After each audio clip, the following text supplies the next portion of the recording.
In 1984, no team in football was as bold and daring as the comeback Cardinals of Irishman Jim Hannafin. Come on, let's go, D, let's go, come on.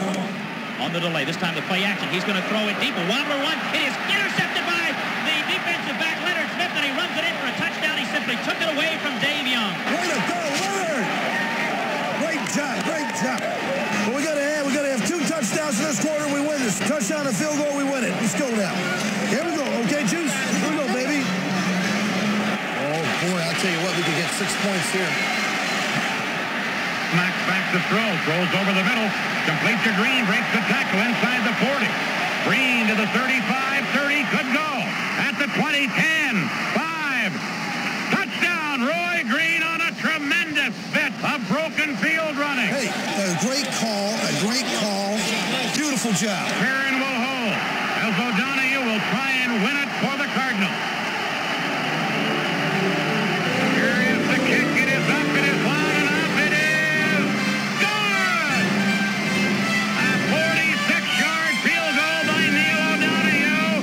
And with 7 seconds left, the Cardinals take the lead 34-33. Each week, the St. Louis Cardinals would fall behind and then fight madly and come back to win. Indeed, they won many battles. But more importantly, these fresh-faced kids won over the hearts of thousands. On Sunday, it was showtime in St. Louis as fans joined in a wave of electricity as the Big Red beat everyone in their division: the Eagles, the Giants, the Redskins, and yes, Dallas.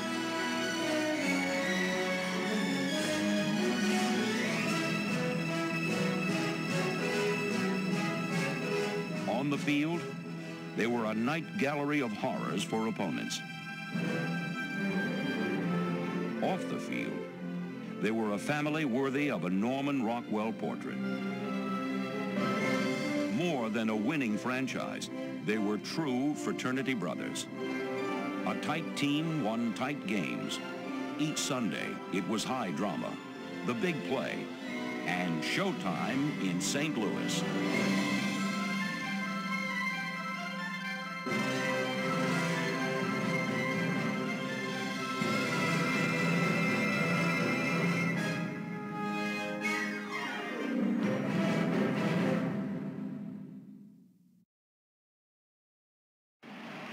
The Silver Season was truly one of the most thrilling in club history. Equal measures of Maalox and champagne were a part of each nail-biting Sunday. A Sunday where the outcome was always unpredictable, but the beginning was always the same. A closely knit group gathered at midfield with Jim Hannafin waiting to urge them on. Here we go, baby. He's not some head honcho. He's down with the players. He mingles with them. He jokes with them, laughs, and he cries with them. So I think he's a human being. He acts like one of the players, and I think his low-key attitude, the players really appreciate that. What do you think of Charlie's new haircut?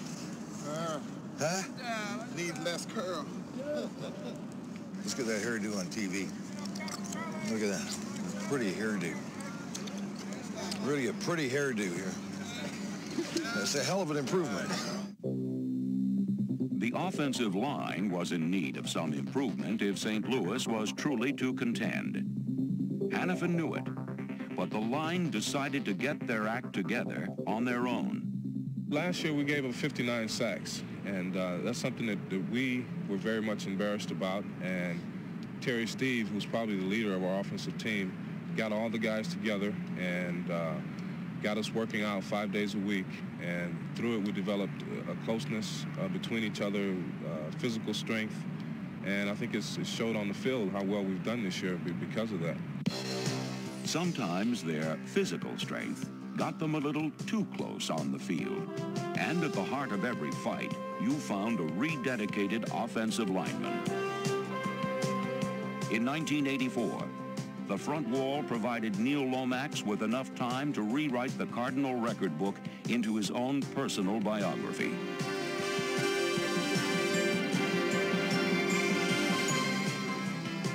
Linemen like Louis Sharp gave the shirts off their back for O.J. Anderson, who once again rushed for over 1,000 yards. Guards Doug Dawson and number 71 Joe Bostic cleared the way for Earl Farrell, Randy Love, and Stump Mitchell, who ran for over 400 as a backup. Randy Clark and veteran Terry Steve, number 68, helped carve a path for easy touchdowns near the goal line. Tootie Robbins pulled out with a purpose, rounding out a young line that improved with each passing Sunday. Linemen must prosper in the shadows of superstars, but blocking for Lomax made their job rewarding. He respects them, and they him.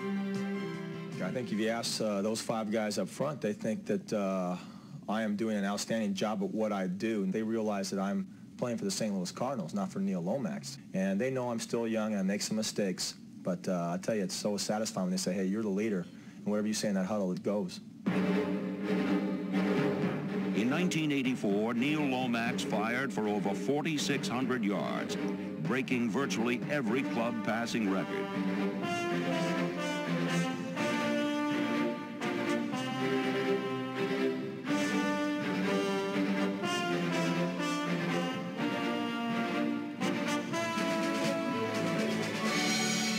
No one in the NFC threw it and caught it like the St. Louis Cardinals. Doug Marsh, Greg LaFleur, Willard Harrell, and Cedric Mack were at the end of many of Lomax's tosses, and quietly, Pat Tilley turned in one of his best seasons ever.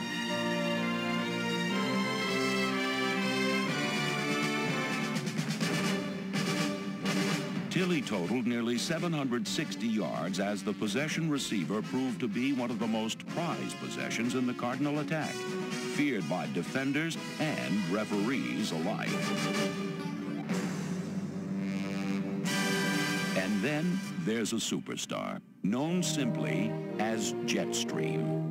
He's got as much talent as anybody in this league, maybe more. He can run. He's just a superstar. His football, he's football fast, what I like to say. He can, when he gets on the field, he is a burner. Well, kind of look over there, he just kind of, either a nod or a little twinkle in his eye tells me that he wants this ball. And you don't give me the ball, I'm going to kill you. Green is a classical performer, and his 1,555 receiving yards were the most in the NFL. In 1984, Neil and Jetstream perfected the bomb, establishing them as the most feared big play combination in the game. Green's knowledge of defenses is unsurpassed, and his secretarian stride and soft hands put him among the league's elite.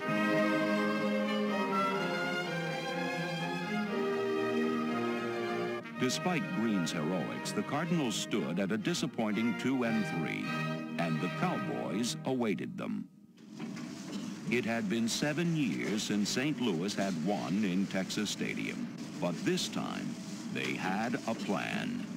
Dallas likes to come with lots of blitzes, and usually we make run quick out adjustments. But Neil, you know, he saw something on film, and we figured that with my speed, and since I was lined up in the slot most of the time against him, that if I just ran a quick slant across the field, you know, just ran away from the guy, that he could put the ball on me quick and we could possibly make the big play. And we did. I think we ended up scoring a 70-yard touchdown. For 7 long years, Dallas had dominated on their home turf using the big play. Now, the Cardinals punished them with a barrage of their own. Right before halftime, I think we were up like 10-7, and I caught a quick slant and broke a tackle from Everson Walls and made a couple of guys miss me and took the ball down to about the 2 or 3 yard line. And that kind of was a momentum builder for the second half. And it was the first time beating Dallas in a while and first time beating them in their own backyard. So that was pretty big for me. Doomsday gave up yards grudgingly, but they gave them up nonetheless. And with one mighty spike, St. Louis rose up and put an end to their frustration in Irving. On this day, the real Doomsday was clad in red and white. Dallas couldn't decide who to start at quarterback in 1984, but against the Big Red Rush, Both Hogaboom and White were lucky to finish. Neil Lomax, however, finished up strong and finished off America's team. O.J., the lone setback. He's in the pass pattern. The ball is aired out for Green, and it is a touchdown! Touchdown! Roy Green into his fifth from the 40. Dallas was the first to fall in the magical month of October, a month in which St. Louis never lost.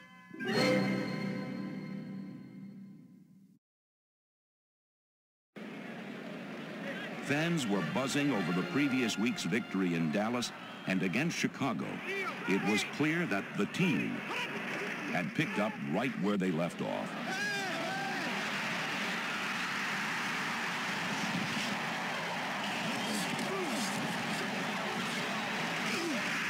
The Bears are ferocious hitters, but in October, no one hit like the Cardinals.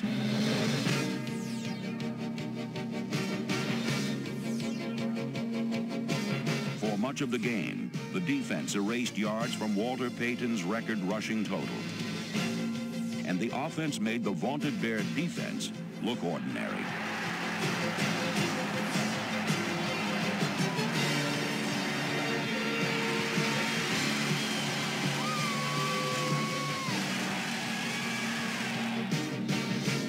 The Cardinals rolled 38-21, and the next October victim to fall, the rival Redskins.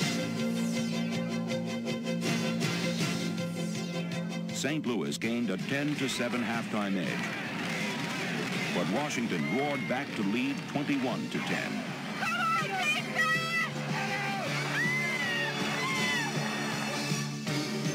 For the rest of the way, the Redskins managed but a solitary field goal, as big plays on defense ignited an explosion on offense. Tilly to the left. Here's Lomax getting good protection, throwing end zone. Marsh, touchdown! And Lomax passes long to Green. He's wide open. He caught it. Touchdown coming up. St. Louis, big five, touchdown. No flag. With 5 seconds left, Irishman Jim Hannafin counted on Irishman Neil O'Donoghue. We wait the snap. Come on, Neil, it's baby. Good. The kick. It is good. Good. Attaboy, Neil. All right. Neil O'Donoghue mobbed by his teammates. The Philadelphia Eagles tried desperately to avoid the October curse, but to no avail.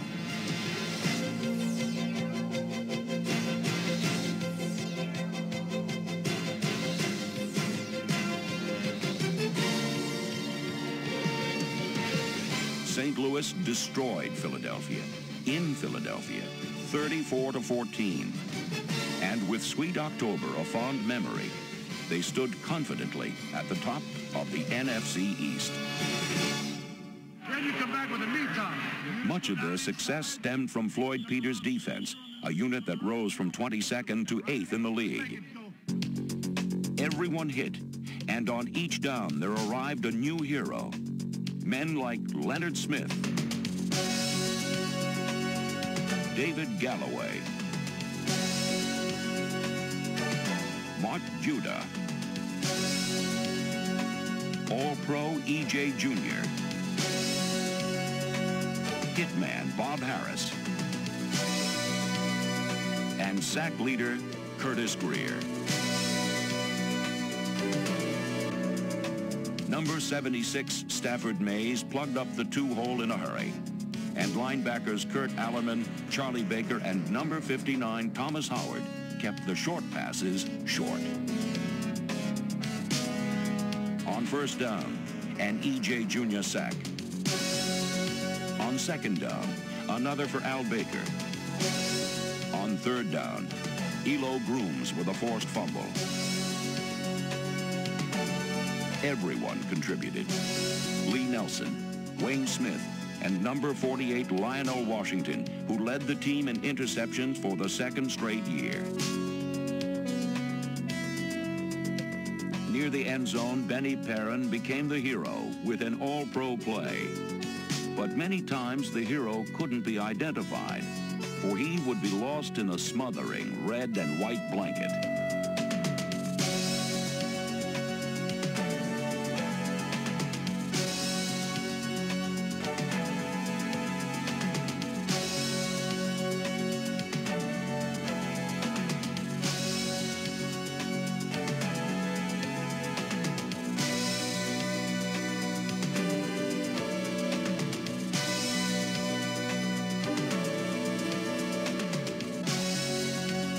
The defense, a unit that showed that when the Cardinals didn't have the ball, it was still showtime in St. Louis.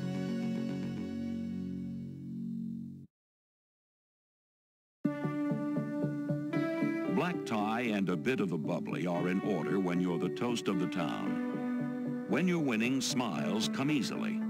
In November, however, smiles melted away, as did the division lead. Mitchell's in the backfield. The blitz is on. Here's the pass. Long down the middle. End zone. Touchdown. But there's a flag down, and they're not going to give him the touchdown. I don't think so. There's a penalty flag thrown, and the touchdown pass caught by Green.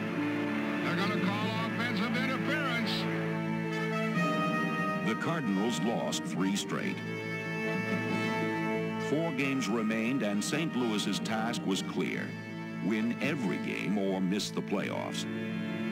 The gun barrel was pressed to their heads, and with seconds left against Philadelphia, the trigger was nearly pulled. The snap is high. Perrin gets it down. The kick is long enough. It's good. It's good. With 8 seconds left, O'Donoghue puts the Cardinals on top by a point. 17-60. 1 down and 3 to go. Russian roulette continued in frozen Foxborough.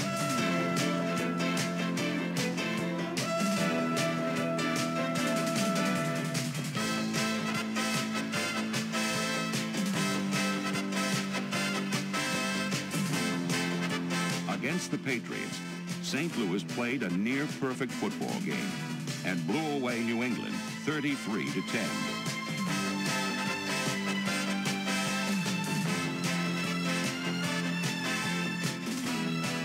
Two more wins and the first division title in 9 years would be theirs. In the season's 15th week, the Giants came to town for a crucial divisional showdown. Out of the shotgun, 3rd and 5 for Lomax, back to throw. Steps up, throws, and it's caught inside the 30. Mitchell, 20, 15, 10, 5, touchdown! Touchdown, it's Stuck Mitchell on the 3rd and 5 play. He broke the tackle of Kenny Hill. As they had all season long, the Cardinals fell behind. But yet again, they fought furiously and came back to win. Here is Lomax back taking the snap. He throws long down the middle. Green. Touchdown! He picked on Kenny Daniel. They put a wing back and give it to O.J. running left. They clear it out. He's to the 5. He is over for the touchdown. What? It was October all over again. 3 straight wins, 1 more, and St. Louis was a playoff team. RFK Stadium, home of the Redskins, the regular season finale.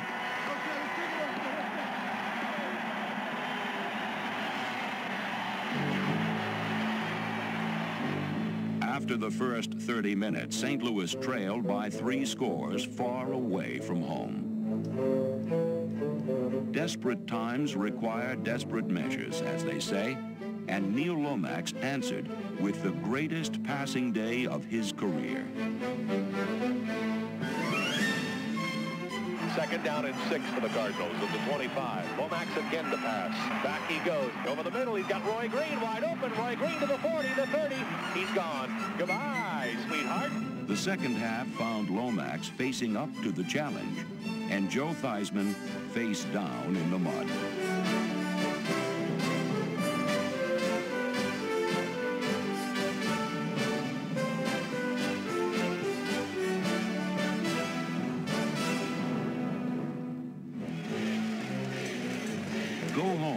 to the Redskins. Your comeback hasn't a hope. But Neal completed 25 of 28, firing rope after deadly rope. 26-20 Redskins. Back goes Lomax, lofts it up into the end zone. Got Green wide open. Touchdown, St. Louis Cardinals. A field goal gave the Redskins a slim 2-point lead, and time was running out on St. Louis. Dumps it out over the middle. It's complete to Pittman at the 31-yard line. He's pulled out. He's short of the first down. They got to get the clock stopped. Clock is moving. Cardinals are out of timeouts. They got to kick the field goal. They're going to try the field goal. It'll be a 50-yard kick. They're not going to get it on. Yard line. 6 seconds. 5, 4. Here's the snap. A little low. O'Donohue gets the kick away. It's up in the air. No! Again, they battled to the end, but came up painfully short. But even in defeat, the Cardinals were a team that exuded pride. I'll tell you something about this football team. We all are in it together, and there are many other plays that could have taken care of that game for us, too. The thing that I'll always remember is the way they fought back. In many ways, the St. Louis Cardinals were the best team in football in 1984. None were as daring, and certainly few had as much class. For 60 minutes of pure entertainment, the biggest of plays and the mightiest of comebacks, no team put on a better show. In 1985, the show must go on, and indeed it will, as once again it will be lights, camera, action, and showtime in St. Louis.